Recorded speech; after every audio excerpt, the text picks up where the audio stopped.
Wow, দেখেন তো কি একটা শাড়ি এসছে, এটার রংটা কি সুন্দর, তাই না? একেবারে হচ্ছে নীল আকাশ, সুন্দর একটা শাড়ি, নীল আকাশের মধ্যে একেবারে মিষ্টি রঙের ফুল ফুটে আছে। এটা হচ্ছে আমার একটা অথেন্টিক হাতে বোনা সিলেটি মণিপুরি শাড়ি। এই যে দেখেন, এটা হচ্ছে হাতের কাজ করা, দেখতে পাচ্ছেন এই পুরোটা শাড়িই কিন্তু হাতে বোনা, এবং এটা হচ্ছে শিউলি ফুল মোটিভে কাজ করা। পুরো শাড়িটা জুড়ে একেবারে একই রঙের সুতায় হচ্ছে এরকম কাজ করা থাকবে। আর এই শাড়ির পাড়টা একটু দেখাই, মণিপুরি শাড়িতে সবচেয়ে এক্সক্লুসিভ যে তোলা পাড়, এই শাড়িটা কিন্তু তোলা পাড়ের। এই যে দেখেন, এটা হচ্ছে আমার শাড়ির আঁচলের অংশটা, আঁচলের অংশটায় এরকম পুরোটা ভরাট করে কাজ করা থাকবে। দেখেন, এই হচ্ছে আমার আঁচলের অংশটা। শাড়ির টেক্সচারটা একটু বোঝাই, এই যে এটা হচ্ছে আমার শাড়িটা, দেখতে পাচ্ছেন কি পরিমাণ সুন্দর একটা শাড়ি। এটা হচ্ছে আমার শাড়ির অংশটা, দেখতে পাচ্ছেন এরকম বোনা থাকবে, হাতে বোনা তো এগুলো শাড়ি এরকমই হবে।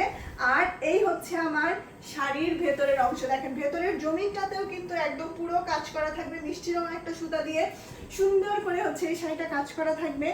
আর এই শাড়িটার সাথে ব্লাউজ পিসটা দেখেন কতখানি বড় ব্লাউজ পিসটা, দেখতে পাচ্ছেন একেবারে পুরোটা এরকম 2 হাতায় হবে।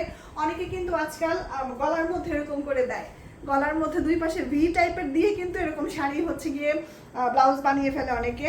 2টা পাড়েই কিন্তু অনেকটা জুড়ে হচ্ছে গিয়ে আপনি এই শাড়িটার কাজ পাবেন। এটা হচ্ছে উপরের অংশটা, নিচের অংশটাও হচ্ছে একটু দেখিয়ে দেই আপনাদেরকে, এটা হচ্ছে আরেকটা অংশ। তো এই 2টা অংশই হচ্ছে আপনার ব্লাউজের অংশটা। যখন হচ্ছে আপনি এই শাড়িটা ব্লাউজ বানিয়ে পরবেন তখন আসলে কিরকম লাগবে, এই যে দেখেন এটা হচ্ছে শাড়িটা। দেখেন আমি গায়ে ধরেছি, আমি গায়ে ধরলে আসলে বুঝে যাওয়ার কথা যে শাড়িটা কিরকম লাগতে পারে।